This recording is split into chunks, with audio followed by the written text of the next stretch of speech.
On a great block in Lincoln Park lined with beautiful historical homes, I found this one, which is bigger than most, more ornate than many, but oddly has very little information in the historical record. We know very little other than that it was built in the 1890s, but who cares? Look how beautiful it is. It's got everything you could ask for in a historical home in Lincoln Park. The beautiful rusticated stone, the big bays, a nice wide porch, good garden, and a turret with wonderful trim around all the windows. It's really one of the prettiest Victorian stone facades you can find, and there's even more to see inside. I'm eager to show you, so let's go right on in. That historical character really carries through inside, especially in this two-room section that makes up one very large living room. You've got a forest's worth of wood in the two original mantels, one in either room, both ornately carved and just really impressive, substantial. And then in the rear room, there's this wonderful wainscoting that surrounds the room. Everywhere else, you've got wood trim on the doors, on the windows, and these great original pocket doors that slide beautifully still. Across the hall, across some wood that is not original but fits right in, it's basket weave parquet flooring that is absolutely gorgeous, really makes the entry of the home terrific. And then we get across that to a dining room, another big bay of windows, lots more wood trim on the doors, windows, etc.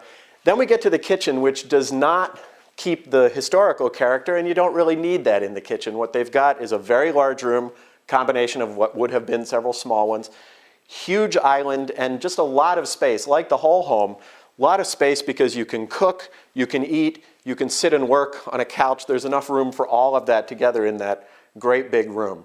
It's on the second floor where you really feel how expansive this house really is. You've come up this great interior stairs with beautiful wood newels and the wainscoting that we saw downstairs, past some original leaded glass windows, and you arrive here at what feels like the foyer of a home, but is really just the landing for the second floor. This entire floor is the master suite, starting with, to my left, a great big living room, overlooks the street. That's actually the living room for the second floor, another living room for the home. It's got a great fireplace that's imported from England, big bay of windows, original leaded glass, and then next to it is a library with wonderful shelving, has a real scholarly feel, real enclosed feeling, but it opens out onto a balcony that overlooks the front yard out through the big trees. More of the master suite is back this way, the master floor. There's a great big master bedroom with windows out over the backyard.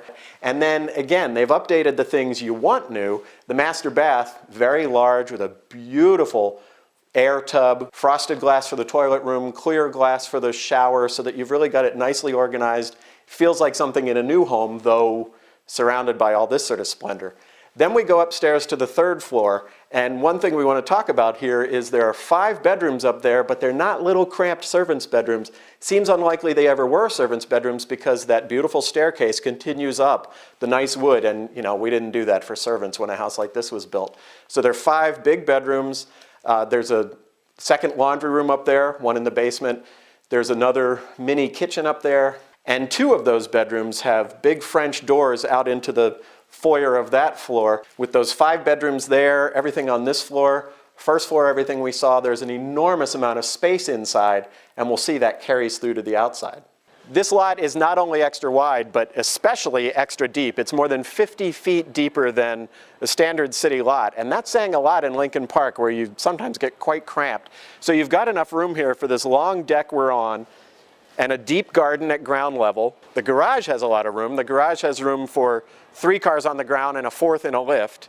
And then above it, there's a nice big rooftop deck that we're not going to today because it's been closed down for winter. So together, we've got all this space out back. We looked at all the space inside. There's just space galore here. But just in case it's not enough, you do have all of Lincoln Park just a few blocks east.